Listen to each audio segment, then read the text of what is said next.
Assalamu alaikum. Innal ladhina kafaru sawa'un alayhim a anzartahum am lam tunzirhum la yu'minun. Nous avons déjà vu tous les mots dans ce verset-là, à part, tout d'abord, on va parler de la hamza qui est au début. En langue arabe, lorsqu'on va ajouter une hamza à un verbe, c'est pour interroger, c'est donc un point d'interrogation. A anzartahum. Par exemple, si on prend dans la même page, nous avons cette utilisation ici qui est donnée par exemple وَإِذَا قِيلَ لَهُمْ آمِنُوا كَمَا آمَنَ النَّاسُ قَالُوا أَنُؤْمِنُوا. أَنُؤْمِنُوا, la hamza c'est allons-nous croire, donc c'est sous forme de question. Donc si on revient à notre mot ici, si on enlève la première hamza, ça devient أَنذَرْتَهُمْ, c'est du passé, tu les as avertis. Le fait de rajouter une hamza, c'est sous forme interrogative. Les as-tu avertis? Donc sous forme de question. Mais le sens ici c'est que tu les avertisses ou que tu ne les avertisses pas, eh bien en fait ça va rien changer, ils ne croiront pas. Parlons maintenant de ce mot qui est ici et qui a pour base andara. Andara, c'est le fait d'avertir. On a très souvent, par exemple, le prophète alayhi salam qui est décrit dans le Coran comme étant Nadir wa Bashir. Nadir, c'est l'avertisseur.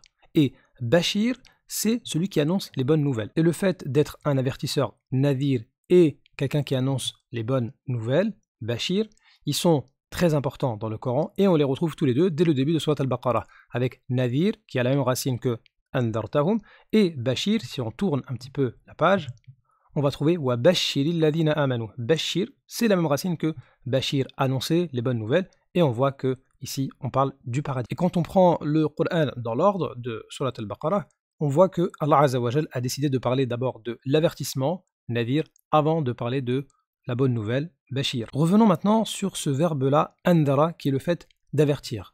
Il a la même racine que an-nadr. An-nadr en langue arabe, c'est le fait d'accomplir un vœu. Yufuna bin nadr. Le fait de remplir le vœu qu'on s'était imposé. Ou encore, inni nadartu laka ma fi batani muharrara. La mère de Maryam, alayhi salam, elle avait fait le vœu que l'enfant qu'elle allait avoir, elle devait le consacrer à l'adoration. C'est donc un vœu. Et on voit la beauté de la langue arabe lorsqu'on médite sur le lien entre an-nadr, le fait de faire un vœu, et le verbe andara, le fait d'avertir. Une personne qui va avertir sa propre personne, eh bien, elle fait un vœu. Elle fait le vœu de ne pas faire telle ou telle chose. Par contre, lorsqu'une personne va avertir une autre personne, bah c'est comme si elle lui imposait un vœu. Attention, je t'avertis qu'il va se passer ça et ça, donc fais le vœu, interdis-toi cette chose, ou bien fais cette chose-là. Donc finalement, le vœu, ce n'est que avertir, non pas les autres, mais sa propre personne. Maintenant, pour revenir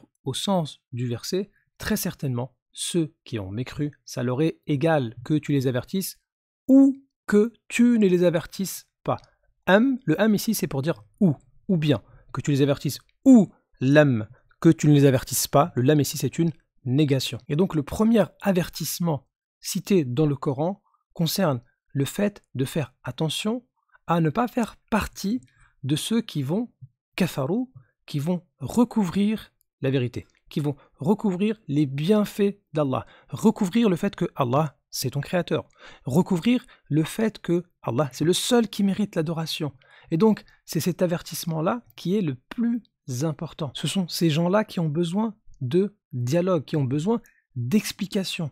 Mais si la personne ne fait pas un effort et qu'elle décide de elle-même de recouvrir, eh bien, t'as beau faire tous les avertissements que tu veux, ça ne fera aucun effet. Et ce qu'il faut savoir, c'est que les gens sont tous différents.